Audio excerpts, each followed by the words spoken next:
कांग्रेस के प्रदेश अध्यक्ष अशोक तंवर ने अपनी पार्टी के नेता कुलदीप बिश्नोई पर उठ रही आशंकाओं को निर्मूल करार दिया है और कहा है कि कुलदीप बिश्नोई को हिसार से न केवल टिकट दी जाएगी बल्कि वे वहां से चुनाव भी जीतेंगे। एक तरह से रहस्य उद्घाटन करते हुए उन्होंने कहा कि कुलदीप बिश्नोई पार्टी का अभिन्न अंग हैं और उन्होंने कोई भी ऐसी बात नहीं कही है और जो भी चर्चाएं चल रही हैं उनके बारे में वो निराधार हैं। अशोक तंवर आज कांग्रेस भवन में कार्यकर्ताओं की बैठक लेने के बाद मीडिया से बात कर रहे थे।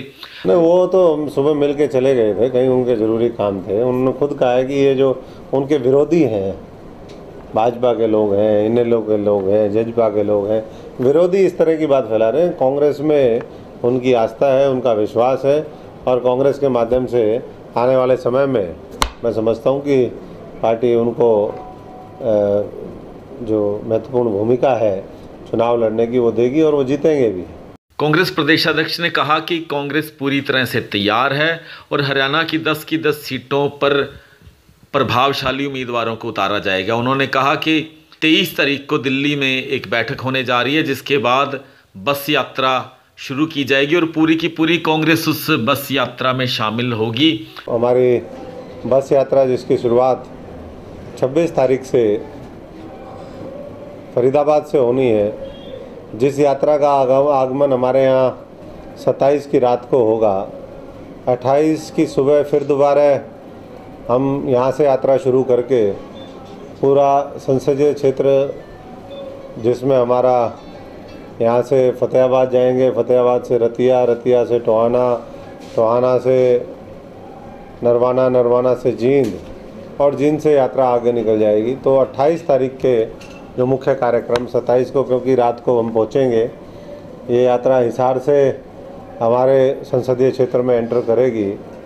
तो उसी की तैयारियों के सिलसिले में या और किस तरीके से हमारा जो जनसंपर्क अभियान है, मास कॉन्टैक्ट प्रोग्राम है कांग्रेस पार्टी के, उनको गति हम कैसे दे सकें, बूथ पे कांग्रेस और कैसे मजबूत कर सकें, इन्हीं बातों को लेकर के आज की ये मीटिंग बुलाई है। और कल इसी मीटिंग के सिलसिले में हमारी जो यात्रा है उस सिलसिले में एक मीटिंग दिल्ली भी है।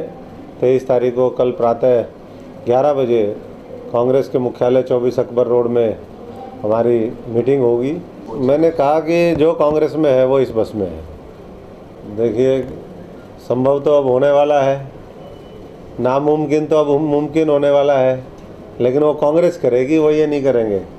जिन लोगों ने कुछ नहीं किया पिछले 5 साल के अंदर, केवल लोगों को झूठे वायदे किए, नारे दिए, जुमले छोड़े, अब मैं समझता हूँ कि उनको असली तरीके से प्रदेश की, देश की जनता पहचान चुकी है और इसीलिए बदलाव का पूरा माहौल आज संपूर्ण हरियाणा और देश के अंदर तैयार। उम्मीदवारों की ये यात्रा के बाद, क्योंकि सब लोगों का देखा जाएगा, जो भी उम्मीदवार आज 1000 से ऊपर उम्मीदवार हैं अलग अलग संसदीय क्षेत्रों को टोटल हम मिला लें तो हज़ारों लोग इसमें भाग लेंगे और जिसकी जो क्षमता है, जिसके जो जीतने के चांस हैं, विनेबिलिटी है, उसके आधार पर कांग्रेस पार्टी उनको कंसिडर करेगी। अप्रैल के पहले हफ्ते में हम वो प्रक्रिया शुरू करेंगे। नहीं, मैं तो हमेशा ये कहता हूँ, मेरी तैयारी का मामला नहीं है किसी और की तैयारी। पार्टी को जो उपयुक्त लगता है वही कांग्रेस का उम्मीदवार होता है।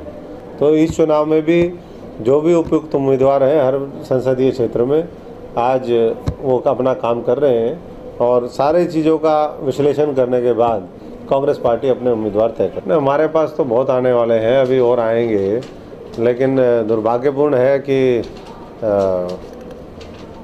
वो वहाँ गए जहाँ उनको हासिल कुछ नहीं होना है। जिनकी नैया डूबने वाली है तो डूबती नैया में बैठ के देखना ये है कि वो तरते हैं नहीं, बीजेपी तो डूब रही है।